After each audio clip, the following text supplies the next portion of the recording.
Students, sorry मैं 2 week से आपके सामने अवेलेबल नहीं हो पाया। उसका रीजन दो इम्पोर्टेंट हिंदू फेस्टिवल आपका कृष्णा जन्माष्टमी और रक्षाबंधन थे, इसकी वजह से बिजी शेड्यूल था। आज मैं आपके लिए एक नया इम्पोर्टेंट वीडियो विटामिन लेके अवेलेबल हूँ। विटामिन बहुत इम्पोर्टेंट फैक्टर हमारी न्यूट्रिशन का है। अगर हमारी बॉडी में विटामिन, जिसको वाइटल एमिन्स बोलते हैं, ये नहीं अवेलेबल होंगी तो कई सारी डेफिशिएंसी डिसीजेस हो सकती हैं। विटामिन की डिस्कवरी 1912 में फंक ने की थी। विटामिन हमारे बॉडी को सजीव बनाती हैं, यानी बॉडी में एनर्जी लेके आती हैं, बॉडी को डिसीज से प्रोवाइड करती हैं, या ये कहें कि हमें प्रोटेक्शन प्रोवाइड करती हैं डिसीजेस के अगेंस्ट। ठीक है ना। तो सबसे पहले जो विटामिन हैं वो प्रोटीन से ही बनी होती है, क्योंकि एमीन आपका प्रोटीन का सिंपलर फॉर्म है। दूसरी चीज है, विटामिन आपकी 2 टाइप्स की होती हैं। पहली जो पानी में घुल जाए यानी वाटर सॉल्युबल, दूसरी जो वसा में घुल जाए यानी फैट सॉल्युबल। तो आज हम आपको पानी में घुलने वाली सिर्फ 2 विटामिन है, विटामिन बी और विटामिन सी, और फैट में जो डिजोल्व है उनको ए डी ई के कहते हैं। आज सबसे पहले हम आपको फैट सॉल्युबल विटामिन के बारे में थोड़ा सा बताते हैं, और ये आपकी स्टडी में हेल्पफुल होगी। ये कंफर्म सी बात है, कॉम्पिटिटिव एग्जाम में भी पूछे जाते हैं इनकी फुल फॉर्म क्या होती है, इनकी डेफिशिएंसी से कौन सी डिसीजेज हो जाती हैं। ये सारी चीजें आपके लिए बहुत हेल्पफुल है। तो सबसे पहले स्टार्ट करते हैं विटामिन ए। आप देख रहे हो रेटिनॉल, इसका जो केमिकल नेम है वो रेटिनॉल, यानी हमारा जो रेटिना है ना, इसी को बहुत स्ट्रांगनेस, हमें नेत्र ज्योति प्रदान करती है। अगर ऐसा कहें तो ये गलत नहीं होगा। इसका जो केमिकल फार्मूला है वो C20H20OH, यानी अल्कोहलिक ग्रुप जुड़ा है, इसीलिए इसमें ऑल है। तो ये अल्कोहलिक ग्रुप आईयूपीएससी में आपको पता है अल्कोहलिक ग्रुप को क्या बोलते हैं, ऑल लगा देते हैं प्रीफिक्स के रूप में। तो ये क्या हो जाता है आपका रेटिनॉल, हमारे रेटिना को स्ट्रांगनेस प्रदान करता है। और ये जो है कीप्स स्किन हेल्दी, हमारी स्किन को हेल्दी यानी खूब स्वस्थ रखता है। सबसे बड़ी बात यह है गुड विजन, हमारा जो विजन है, दृष्टि क्षमता है, उसको बढ़ाता है। प्रोमोट्स ग्रोथ, और हमारी जो ग्रोथ है, बॉडी की वृद्धि है, उसमें भी हेल्पफुल है। अगर हम इसके सोर्सेस जानना चाहें तो कैरेट, सर्दियों में काफी गाजर आती है, अगर आप रॉ गाजर खाएंगे तो आपकी जो आंखों की प्रॉब्लम है, मैं तो यहां तक कहूंगा कि देखिए मेरी एज 40 के आसपास है और मेरे अभी तक जो ग्लासेस है वो नहीं लगे। उसका रीजन यही है, अगर हम नियमित रूप से अपनी डाइट में पपाया, पंपकिन, कैरेट ये शामिल करेंगे तो हम ग्लासेस से यानी चश्मे से दूर रहेंगे, हमारी आई साइड एकदम परफेक्ट रहेगी। तो कैरेट माने गाजर, पपाया आपका पपीता हो गया, पंपकिन जानते ही हैं आप लोग, कद्दू और एग्स। और आपको मालूम है जो मिल्क है वो कंप्लीट होता है तो मिल्क ले सकते हैं, वेजिटेबल्स भी इसमें आती हैं, लेकिन मेन यही है आपकी येलो वेजिटेबल्स होती हैं। तो ये आपको विटामिन ए का गुड सोर्स है। अब अगर हम ये नहीं लेंगे, डाइट में ये नहीं शामिल करेंगे तो क्या होगा, डेफिशिएंसीज इन एडल्ट्स, एडल्ट्स माने बड़ों में, नाइट ब्लाइंडनेस यानी रतौंधी, शाम के समय जैसे ही संध्या काल होगा, सूर्यास्त होगा, हमें थोड़ा सा आंखों से पुअर विजन दिखाई पड़ेगा, रतौंधी समझ में आ गया। या फिर दूसरा क्या है, चाइल्ड में जीरोथेल्मिया, छोटे बच्चों को भी आजकल आप देख रहे होंगे जो हम लोग फास्ट फूड टेक इन करते हैं, छोटे से बच्चों में ग्लासेस प्रोवाइड होता है, क्योंकि हम वो न्यूट्रिशनल डाइट ही नहीं लेते हैं। शायद हमारा अगला जो टॉपिक हो वो न्यूट्रिशनल डाइट के ऊपर हो, लेकिन अभी यहाँ पे विटामिन को समझ लेते हैं। तो विटामिन ए आपको क्लियर हो गया होगा। अब आते हैं नेक्स्ट विटामिन जो फैट सॉल्युबल है, विटामिन डी, कैल्सीफेरॉल। कैल्सी का मतलब जानते हो ना, रिलेटेड टू कैल्शियम, जो हमारी कैल्शियम मेटल है वो इससे रिलेटेड है। कैल्शियम बोन यानी हड्डी, और टीथ यानी दांतों को मजबूती, स्ट्रॉन्गनेस प्रदान करती है। और अगर ये नहीं लेंगे तो सीधी सी बात है हमारी जो हड्डियां हैं, बोन्स हैं, वो बैंड हो जाएंगी, बड़े पे हमें अर्थराइटिस या गठिया की शिकायत हो जाएगी आज। तो ये सारी चीजें इससे रिलेटेड है। तो समझते हैं विटामिन डी के बारे में। इसका केमिकल नेम कैल्सीफेरॉल है। Help in bone and teeth formation, हमारे टीथ फॉर्मेशन में भी हेल्पफुल है, सहायक है, और बोन को तो मजबूती, स्ट्रॉन्गनेस प्रदान करता ही है। कैल्शियम से आपको पता ही है हमारी हड्डियां कैल्शियम फास्फोरस के बनी होती हैं, तो कैल्शियम एक इंपॉर्टेंट मिनरल का भी काम करता है। सोर्सेज क्या है, ये सबसे अच्छी बात है कि सनलाइट, हमें इसके लिए ज्यादा कुछ नहीं करना है। सर्दियों में सबको सन में यानी सनलाइट में बैठना अच्छा लगता है। अगर हम सनलाइट 20 मिनट्स की स्टार्टिंग की ले लेते हैं तो हमारे बॉडी में विटामिन डी फुलफिल हो जाती है। दूसरे सोर्सेज मिल्क और मिल्क के प्रोडक्ट्स बहुत अच्छे सोर्सेज हैं इसके। ये सारे हम नॉन वेजिटेरियन सोर्स बता रहे हैं, मिल्क और मिल्क के प्रोडक्ट्स। अगर हम लोग कार्निवोर्स हैं तो हम लोग क्या फैटी फिशेस खा सकते हैं, चीज जानते ही हो किससे बना होता है, और एग का योक हो सकता है। तो ये विटामिन डी के हमारे क्या है सोर्सेज हैं। अब डेफिशिएंसी से हमने आपको बताया, अगर हड्डियों को मजबूती प्रदान करता है तो अगर नहीं लेंगे तो क्या होगा, हमारी हड्डियां कमजोर हो जाएंगी। तो इन चाइल्ड रिकेट्स, चाइल्ड्स में कौन सा रोग हो जाता है, रिकेट्स, जिसको वीक बोन्स, हड्डियां कमजोर हो गई यानी धनुष के आकार की हड्डियां हो गई, हड्डियां घूम गई, हड्डियों में इतनी जान ही नहीं है कि बॉडी का लोड ले पाए। नेक्स्ट क्या है, इन एडल्ट ज्वाइंट पेन, बड़े होते हैं हम गठिया की शिकायत हो जाती है। गठिया वही जो एडल्ट पेन होता है, हमारे हर जोड़ में दर्द होना स्टार्ट हो जाता है, cause of deficient of calcium, calcium की डेफिशिएंसी से ऐसा होता है और इसको ऑस्टियोपोरोसिस बोलते हैं। ठीक है ना। नेक्स्ट आपका जो मेन विटामिन आ रहा है विटामिन ई, जिसको क्या बोलते हैं, टोकोफेरॉल। टोकोफेरॉल ये हमारी बॉडी की जो सेक्स लाइफ है या रिप्रोडक्टिव ऑर्गन है, इनको बहुत ज्यादा ग्रोथ प्रदान करता है। जब ग्रोथ प्रदान करता है तो हमारी रिप्रोडक्शन में भी हेल्पफुल है।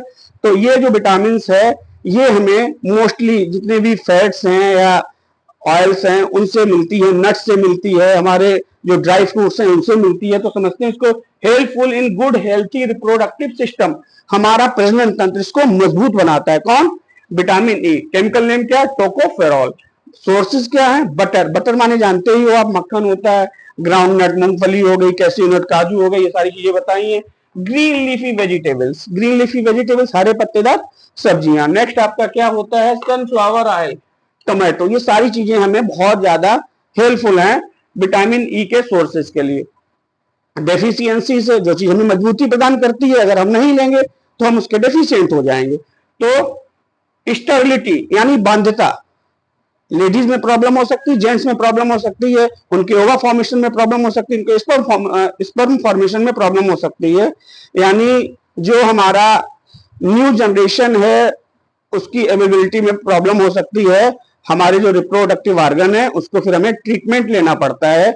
आजकल की जो नई जनरेशन है उसमें ये सारी चीजें पाई जाती हैं क्योंकि वो फास्ट फूड के पीछे भाग रही है, वो न्यूट्रिशनल डाइट नहीं ले रही है। और कोशिश कीजिए कि कोई भी जो स्टूडेंट लाइफ में है वो इन चीजों को अवॉइड करे, फास्ट फूड को अवॉइड करे।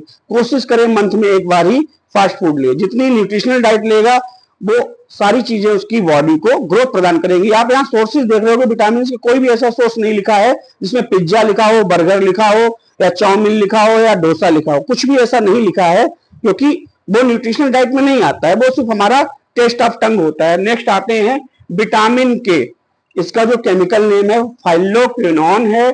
ये इसेंशियल इन ब्लड क्लॉटिंग, ऐसी विटामिन अगर हमारा रक्त बहने लगता है तो 3 मिनट बाद जो क्लॉटिंग टाइम है यानी क्लॉट थक्का बन जाता है, वो कौन बनाता है, यही विटामिन हेल्पफुल है, फाइलोक्विनोन। इसके सोर्सेज क्या है, एक कीवी फ्रूट आपने सुना होगा, स्पिनच, पालक जानते ही हैं आप लोग, ग्रेप्स और ब्रोकली, ये सारी चीजें इसके सोर्सेज हैं। अगर हम इनको नहीं लेंगे तो ब्लीडिंग, हेमोरेज हो जाएगा। किसी का अगर एक्सीडेंट होता है तो क्या होता है, एक्सीडेंट में उसका जो ब्लड है वो लगातार निकलता रहेगा यानी उसका क्लॉट नहीं बनेगा, इन केस उसकी डेथ भी हो सकती है। तो हमें इन सब चीजों से बचना है और अपनी बॉडी को हेल्दी और स्ट्रांग रखना है। अगर हेल्दी और स्ट्रांग रखना है तो हमें ये वाइटल एमिन्स, हमारी बॉडी को जो सजीव बनाते हैं, उनको लेना चाहिए। ठीक है, तो मेरे हिसाब से आपको फैट सॉल्युबल सारी विटामिन समझ में आ रही होंगी। और sometimes it may be cause of anaemia, ये एनीमिया को क्या करता है, कभी कभी कारण बन जाता है। अगर हमारे ब्लड में ब्लड निकल जाएगा तो हमारा शरीर पीला हो जाएगा। Fat soluble vitamin, B stars, water soluble vitamin. Water soluble vitamin सिर्फ 2 हैं, विटामिन बी और विटामिन सी। सबसे पहले विटामिन बी को स्टार्ट करते हैं। विटामिन बी के कई टाइप्स हैं, विटामिन बी1 होता है, विटामिन बी2 होता है। तो विटामिन बी1 का जो केमिकल नेम है वो क्या है, थायमिन। और विटामिन बी2 का केमिकल नेम क्या है, राइबोफ्लेविन। क्या करता है, ग्रोथ ऑफ मसल टोन, हमारी मसल्स, मांसपेशियों को ग्रोथ क्या प्रदान करता है, वृद्धि प्रदान करता है, जिससे हम बॉडी बिल्डर जो होते हैं, हो जाती है प्रॉपर नर्व फंक्शनिंग, हमारी जो नर्वस सिस्टम है उसकी प्रॉपर फंक्शनिंग के लिए इंपॉर्टेंट है।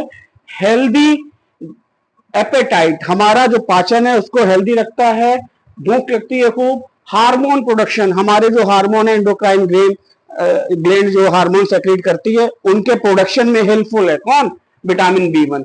और important during location and pregnancy, हमारी जो माताएं हैं गर्भावस्था यानी प्रेगनेंसी के लिए बहुत हेल्पफुल विटामिन बी1 है, क्योंकि आपको पता है हमारी एंडोक्राइन ग्लैंड से ही जो हार्मोन है वो सेक्रीट होता है, प्रोजेस्टेरॉन और एस्ट्रोजन। तो ये जब हार्मोन फॉर्मेशन के लिए जरूरी है तो प्रेगनेंसी के दौरान भी बहुत हेल्पफुल होगा। अब इसके सोर्सेज क्या है उनके बारे में देखते हैं। किडनी बीन्स, आप जानते हो राजमा, किडनी बीन्स, नट्स हो गया हमारा, वाटरमेलन गर्मियों में बहुत अच्छा सोर्स है ना, तरबूज उसको हम ले सकते हैं, बनाना, केला इस समय आ ही रहे हैं तो इनको हम खूब सेवन कर सकते हैं। डेफिशिएंसी से क्या हो जाएगा, विटामिन बी1 की डेफिशिएंसी से वेरी जो बीमारी है स्किन से रिलेटेड, मोस्टली इनकी जो विटामिन बी की डेफिशिएंसीज होती है वो स्किन रिलेटेड बीमारी होती है। विटामिन बी2 चिलोसिस बीमारी होती है, वो भी स्किन जो हमारी वो फटने लगती है, बीच बीच से क्रेक्स आने लगते हैं। वीकेंड मसल्स, जो मसल्स हैं वो वीक होने लगती हैं। और लेस एनर्जी, हमें एनर्जी फील नहीं होती, हमें बहुत कमजोरी या वीकनेस लगती है, ऐसे बोले तो ज्यादा सही होगा।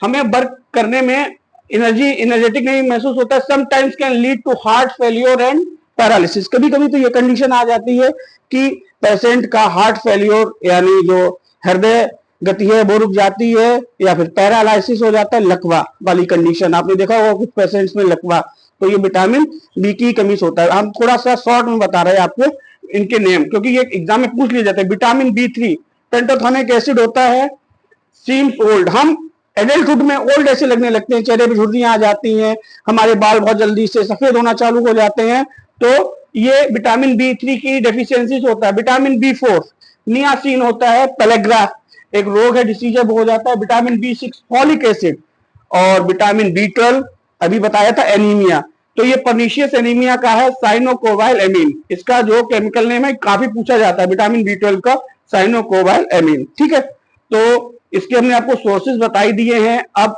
नेक्स्ट आपकी वाटर सॉल्युबल विटामिन है विटामिन सी, लेमन जानते हो ना, पानी में घुल जाता है ना, तो नींबू सबसे अच्छा सोर्स, आंवला खट्टा होता है, तो जितने भी सिट्रस फ्रूट्स हैं इसके बहुत अच्छे सोर्स हैं। इसका केमिकल नेम है एस्कॉर्बिक एसिड, बहुत ज्यादा स्ट्रॉन्ग गम्स और टीथ, हमें अपने गम्स मजबूत रखने हैं, कई सालों तक अच्छे से खाना प्रॉपरली खाना है, च्यू करके खाना, चबा के खाना है, तो हमारे गम्स स्ट्रांग होने चाहिए। तो स्ट्रांग गम्स टीथ के लिए प्रोटेक्ट इम्यून सिस्टम, हमारा इम्यून सिस्टम यानी रोगों से लड़ने की क्षमता, प्रतिरक्षा प्रणाली, इसको बढ़ाता है कौन, विटामिन सी। और क्या करता है, रिड्यूसेस एलर्जिक रिएक्शंस, हमें बहुत जल्दी एलर्जी नहीं होती है, उनको रिड्यूस करता है, कम करता है। उसके बाद helps to fight off infection, अगर कोई इन्फेक्शन लग गया तो उससे हेल्प करता है, हेल्पफुल होता है फाइट ऑफ इन्फेक्शन के लिए। सोर्सेज अभी बताया, सिट्रस फ्रूट्स और ऑरेंज और स्ट्रॉबेरी। कौन कौन से, सिट्रस फ्रूट्स, ऑरेंज और स्ट्रॉबेरी। लास्ट में क्या है इसकी डेफिशिएंसी, तो स्कर्वी, आपको पता है हमारे मसूड़ों से खून आने लगता है तो उसको क्या बोलते हैं, स्कर्वी बोलते हैं। ब्लीडिंग गम्स वही हो गया। अनहील्ड बोन्स, हमारे जो घाव हैं वो कभी कभी भरते नहीं है तो उसको क्या बोलते हैं, अनहील्ड बोन्स। और हमारी बॉडी में अगर कोई इन्फेक्शन लग गया तो वो भी सही नहीं होगा, क्योंकि इन्फेक्शन से हमें बचाता है। मैंने कोशिश की है कि विटामिन को कवर किया जाए, और आपको अगर ये वीडियो अच्छा लगे तो इसको सब्सक्राइब कर दीजिए, चैनल को लाइक करना ना भूलें। नेक्स्ट वीडियो अगर आपको चाहिए तो टाइप करके हमसे नेक्स्ट वीडियो की डिमांड कर सकते हैं। Thank you.